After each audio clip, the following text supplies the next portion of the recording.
The Kendricks family had always dreamed of owning a home where they could settle down and build a new chapter of their lives. When they stumbled upon the old Victorian fixer-upper on the outskirts of town, it seemed like fate. The house, with its wide porch and intricate woodwork, exuded a certain charm despite its age and the layers of neglect. David and Laura Kendrick were eager to pour their savings into renovations, believing the house could become a haven for their family. Their teenage daughter, Emma, wasn't as enthusiastic. At 17, she found the creaking floors and peeling wallpaper more unsettling than quaint. Her younger brother, Noah, aged 9, was more open-minded, already envisioning adventures in the sprawling backyard and the attic that seemed straight out of a mystery novel. But it wasn't the attic that captured their attention during the initial tour, it was the cellar. The cellar door was an imposing slab of wood set into the hallway floor near the kitchen, secured by a rusted iron padlock. Their real estate agent had shrugged off the oddity, claiming the previous owner had lost the key years ago. "You can always have a locksmith take care of it," she'd said, her voice breezy. But when David tried to saw through the lock on their first day in the house, his blade snapped clean in two. Subsequent attempts, a crowbar, a drill, even a small blowtorch, all failed. The lock seemed impervious, an enigma that unnerved them more than they cared to admit. For the first few weeks, the Kendricks busied themselves with renovations. Laura threw herself into painting the walls and tearing up old carpets, while David tackled the plumbing and rewiring. Emma spent her time begrudgingly unpacking and texting her friends about how much she missed the city. Noah, curious and adventurous, often lingered by the cellar door, pressing his ear against the wood. "What do you hear?" Emma asked one afternoon, her tone half-mocking. Noah's brow furrowed. "It sounds like scratching," he said. "And sometimes, like someone crying." Emma rolled her eyes but couldn't shake the chill that ran down her spine. She didn't admit it, but she'd heard things too, faint whispers late at night when the house should have been silent. She told herself it was just the wind or the old pipe settling, but the rationalizations felt increasingly hollow. One night, Emma woke to the sound of a door creaking. Her room was dark, the only light coming from the hallway, where a faint glow spilled up from below. Confused and groggy, she slipped out of bed and stepped into the corridor. Her breath caught in her throat when she saw the cellar door ajar, its heavy lock dangling open as if it had never been broken. Against her better judgment, Emma descended the steep, creaking stairs. The air grew colder with each step, the faint smell of damp earth mingling with something metallic. At the bottom, she found herself in a space that defied logic. The cellar wasn't just a cellar, it was a cavernous expanse, its walls stretching into shadows that her flashlight couldn't penetrate. The floor was littered with detritus, broken furniture, ancient tools, and bones, too large to belong to any animal she could name. At the center of the room was the source of the metallic smell, a pulsing, otherworldly object that looked alive. It hovered a few inches off the ground, its surface shifting between liquid and solid. Emma felt a pull, as if the thing were reaching for her mind, whispering in a language she didn't understand. She stumbled backward, nearly tripping over a skeletal arm half buried in the dirt. She fled up the stairs, slamming the cellar door shut behind her and shoving a heavy chair over it for good measure. Her heart raced as she tried to make sense of what she'd seen.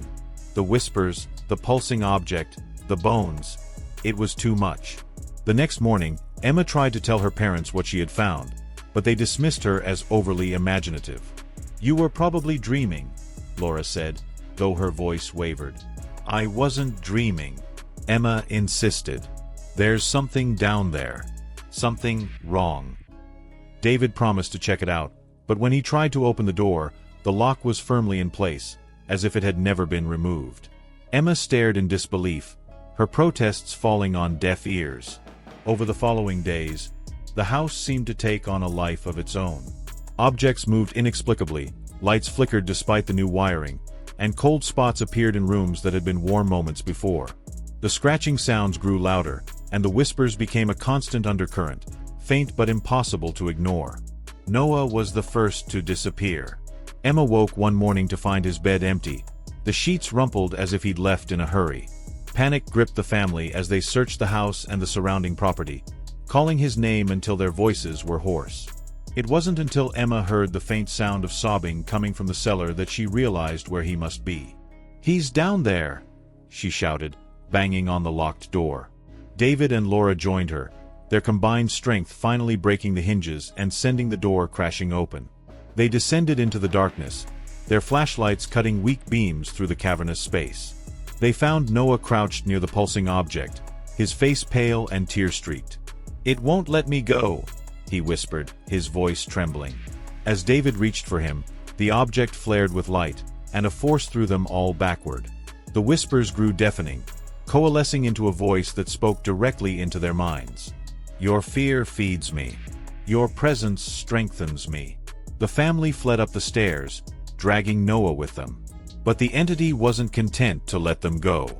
The cellar door slammed shut behind them, and the house itself seemed to turn against them. Walls shifted, doorways led to nowhere, and shadows stretched unnaturally, blocking their path. Emma realized that the entity was growing stronger with each passing moment. They had to find a way to close the portal before it consumed them all.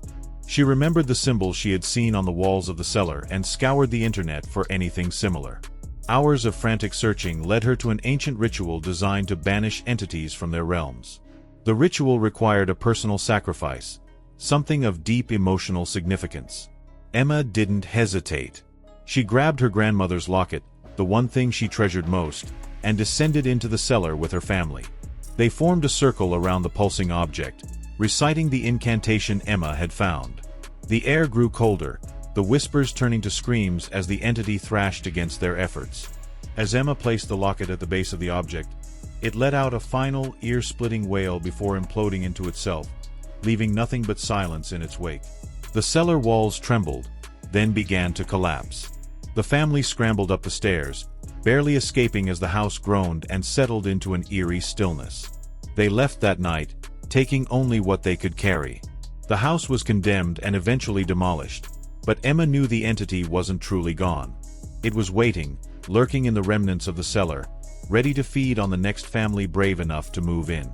Weeks after leaving, Emma found herself plagued by nightmares. In her dreams, she was back in the cellar, the pulsing object's whispers pulling her closer. Each time she awoke, the sense of dread lingered, a constant reminder that their escape might have been temporary. David and Laura noticed her restlessness but didn't press her. They were too busy trying to rebuild their lives. One evening, while unpacking boxes in their temporary rental, Emma stumbled upon an old photo of the Victorian house.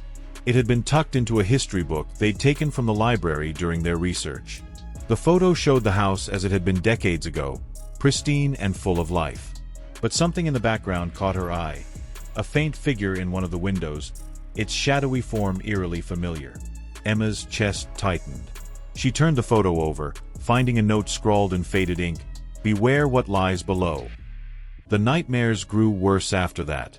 In her dreams, the figure from the photo appeared at the foot of her bed, its shadow stretching across the room. Each night, it came closer, its whispers growing louder. Emma began to wonder if the entity had truly been banished, or if it had found a way to follow them. Desperate for answers, she contacted a paranormal investigator she had read about online. The investigator, a woman named Dr. Evelyn Marks, listened patiently as Emma recounted her story. When Emma finished, Evelyn's expression was grim. "The kind of entity you're describing doesn't simply vanish," Evelyn said. "It feeds on fear, and it's clever. By leaving the house, you may have disrupted its connection, but if it's strong enough, it can re-establish a link, especially if it has a personal tether to someone." Emma's stomach sank. "The locket," she whispered. "I used it in the ritual. It was my grandmother's." Evelyn nodded. "That might explain it. You gave it a piece of your emotional energy. That connection could be keeping it alive. What do I do?" Emma asked, her voice trembling. "There's one option," Evelyn said. "You'll need to go back. Destroy the remnants of the cellar. Burn everything. And sever any ties you have to the house." Emma's heart raced. The thought of returning to that place filled her with dread, but she knew Evelyn was right. The entity wasn't just haunting her dreams. It was waiting for an opportunity to strike again. Gathering her courage, she convinced her family to join her on one final trip to the house. When they arrived, the house was a shell of its former self. The windows were boarded up, the porch sagging under years of neglect. The cellar door was still intact, the padlock now rusted beyond recognition. With Evelyn's guidance, they descended into the remnants of the cellar, armed with gasoline and matches. The pulsing object was gone, but the energy in the space was palpable. The walls seemed to hum, the whispers faint but insistent. Emma placed the photo of the house on the ground, doused it in gasoline, and struck a match. As the flames consumed the image, the whispers turned into screams. The ground shook, and the air grew thick with the smell of burning wood and decay. The family fled as the house collapsed in on itself, the flames devouring everything. For the first time in months, Emma felt a sense of relief. They had destroyed the entity's anchor, severing its hold on them. Or so they hoped. Years later, Emma couldn't help but wonder if the entity had truly been vanquished. On quiet nights, when the wind howled and shadows danced on her bedroom walls, she sometimes thought she heard whispers, faint and distant, but unmistakable. And she couldn't shake the feeling that one day, the entity would find its way back.